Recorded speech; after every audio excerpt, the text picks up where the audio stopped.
বিসমিল্লাহির রহমানির রহিম। দর্শক, একটু কল্পনা করুন তো, একই দিনে একই রাষ্ট্রের কোষাগার থেকে বেতন তুলছেন দুজন মানুষ। একজন বসেন বঙ্গভবনে, আরেকজন বসেন কোনো উপজেলা অফিসের বারান্দায়। দুজনেই সরকারি চাকরিজীবী, দুজনের পরিচয়পত্রেই লেখা সরকারি কর্মচারী, কিন্তু তাদের বেতনের অঙ্কে ফারাক আকাশ পাতাল। এই বিশাল ফারাকটা কিভাবে তৈরি হলো?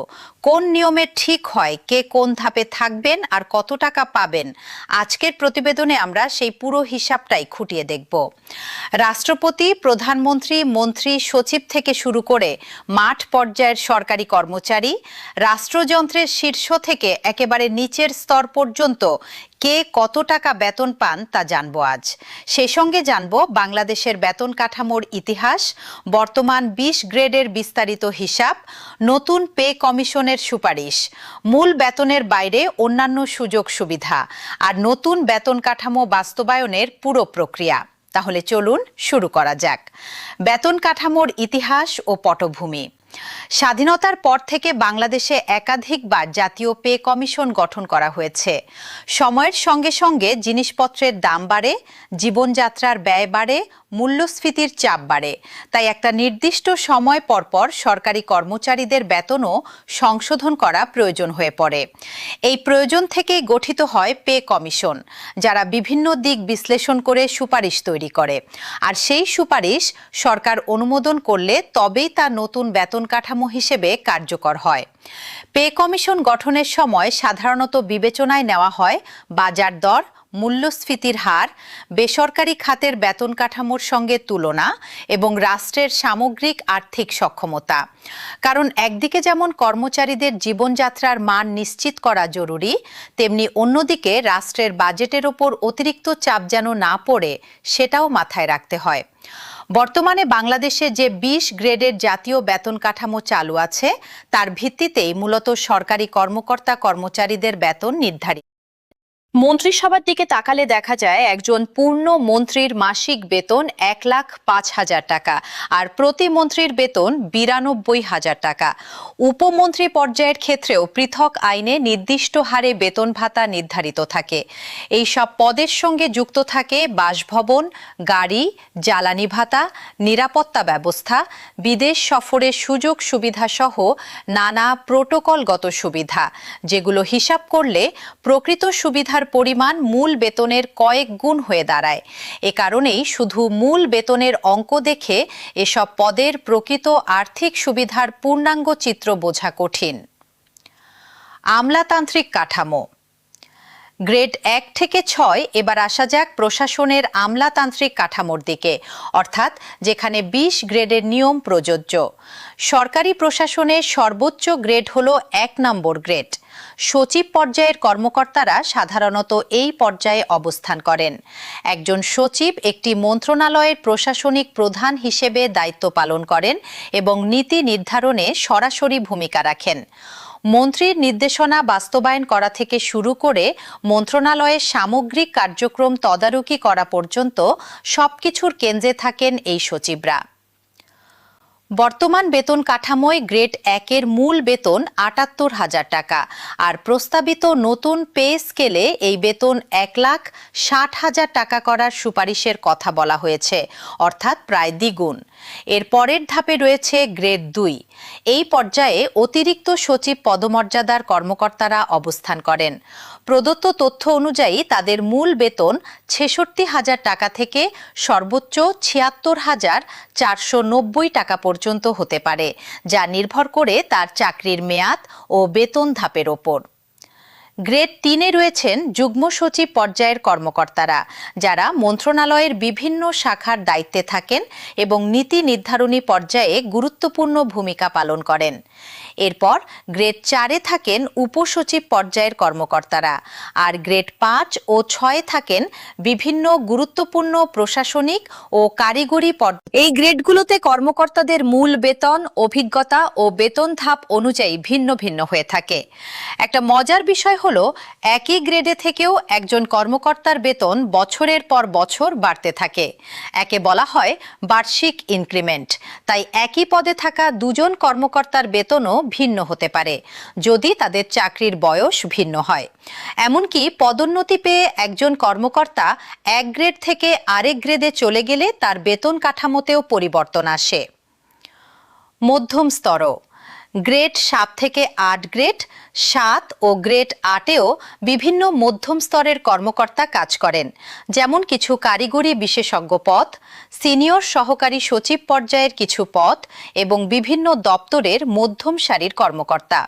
এই পর্যায়ের কর্মকর্তারা মূলত নীতি নির্ধারণী পর্যায় আর মাঠ পর্যায়ের মাঝামাঝি একটি সংযোগ হিসেবে কাজ করেন। মাঠ পর্যায় থেকে যে তথ্য উপাত্ত ওপরে যায় আর ওপর থেকে যে নির্দেশনা নিচে আসে, দুটোরই বাস্তবায়নে এই স্তরের কর্মকর্তাদের গুরুত্বপূর্ণ ভূমিকা থাকে। তরুণদের স্বপ্নের গ্রেড 9।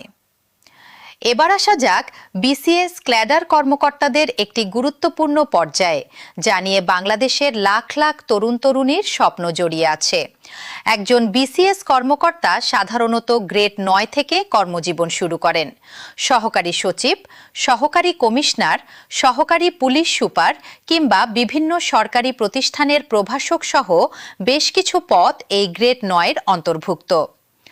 বর্তমান জাতীয় বেতন কাঠামোয় গ্রেড 9-এর মূল বেতন 22,000 টাকা, আর নতুন পে কমিশনের সুপারিশ অনুযায়ী এই বেতন 45,100 টাকা করার প্রস্তাবের কথা বলা হয়েছে, অর্থাৎ প্রায় দ্বিগুণেরও বেশি। প্রতি বছর বিসিএস পরীক্ষার মাধ্যমে হাজার হাজার তরুণ তরুণী এই গ্রেডে প্রবেশের জন্য প্রতিযোগিতা করেন। প্রিলিমিনারি, লিখিত এবং মৌখিক পরীক্ষা, এই 3 ধাপ পেরিয়ে বছরের পর বছর প্রস্তুতি নিয়ে তবেই একজন প্রার্থী এই পদে যোগ দিতে পারেন। বাংলাদেশের প্রশাসনিক কাঠামোয় এই গ্রেডকে বলা যায় একটা একেবারে মাঠ পর্যায়ে। গ্রেড 16 থেকে 20 আর বেতন কাঠামোর নিচের দিকে রয়েছে গ্রেড 16 থেকে গ্রেড 20। এই পর্যায়ে রয়েছেন অফিস সহকারী, কম্পিউটার অপারেটর, ড্রাইভার, নিরাপত্তা কর্মী, সহায়ক কর্মচারী, পরিচ্ছন্নতা কর্মী সহ বিভিন্ন গুরুত্বপূর্ণ কর্মী। শুনতে ছোট মনে হলেও রাষ্ট্রের প্রতিদিনের প্রশাসনিক কার্যক্রম সচল রাখতে এই কর্মচারীদের ভূমিকা অত্যন্ত গুরুত্বপূর্ণ।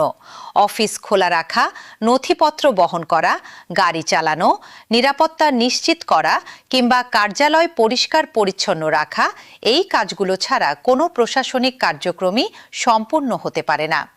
একজন সচিবের নীতি নির্ধারণ যেমন গুরুত্বপূর্ণ, তেমনি একজন পিয়ন বা নিরাপত্তা কর্মীর প্রতিদিনের সেবাও প্রশাসন সচল রাখার জন্য অপরিহার্য।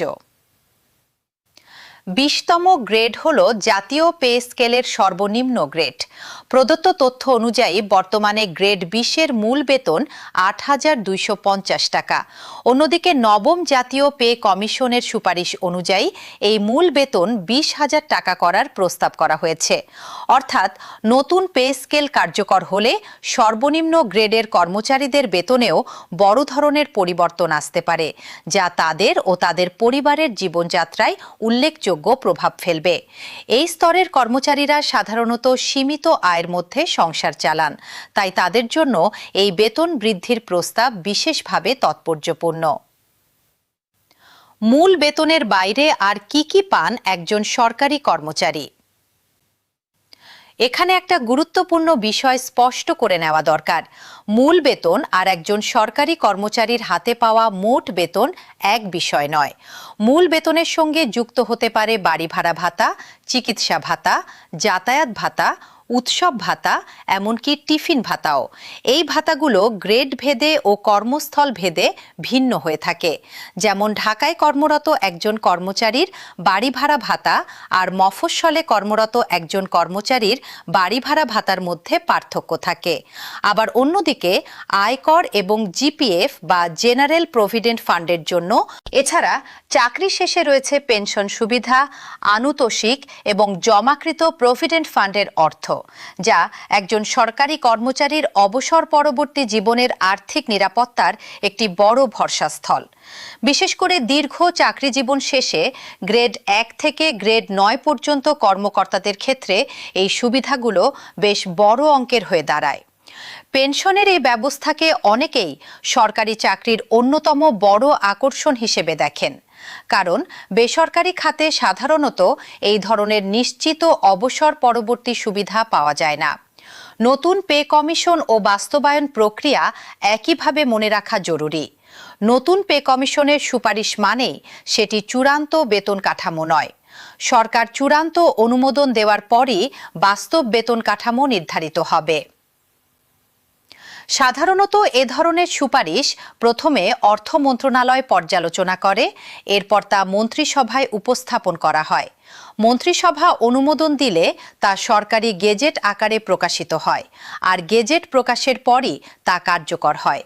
এই পুরো প্রক্রিয়াটি সাধারণত বেশ কিছুটা সময় সাপেক্ষ, কারণ এর সঙ্গে জড়িত থাকে রাষ্ট্রের সামগ্রিক বাজেট পরিকল্পনা, রাজস্ব আয়ের প্রাক্কলন এবং সামগ্রিক অর্থনৈতিক পরিস্থিতির বিশ্লেষণ। লাখ লাখ সরকারি কর্মচারীর বেতন একসঙ্গে বাড়ানোর সিদ্ধান্ত রাষ্ট্রের বার্ষিক বাজেটের ওপর সরাসরি প্রভাব ফেলে। তাই এই সিদ্ধান্ত নেওয়ার আগে বহুমুখী হিসাব নিকাশ করতে হয়। শেষ কথা, সব মিলিয়ে বাংলাদেশের সরকারি বেতন কাঠামো শুধু টাকার হিসাব নয়, এটি রাষ্ট্রের প্রশাসনিক কাঠামোর একটি গুরুত্বপূর্ণ অংশ।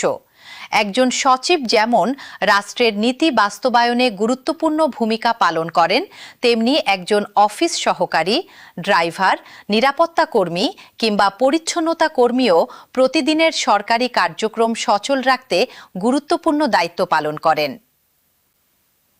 পদমর্যাদা আলাদা, দায়িত্ব আলাদা এবং বেতনও আলাদা, কিন্তু রাষ্ট্রযন্ত্রকে সচল রাখার ক্ষেত্রে প্রত্যেকেরই রয়েছে নিজস্ব ভূমিকা। রাষ্ট্র একটি বড় যন্ত্রের মতো, যেখানে বড়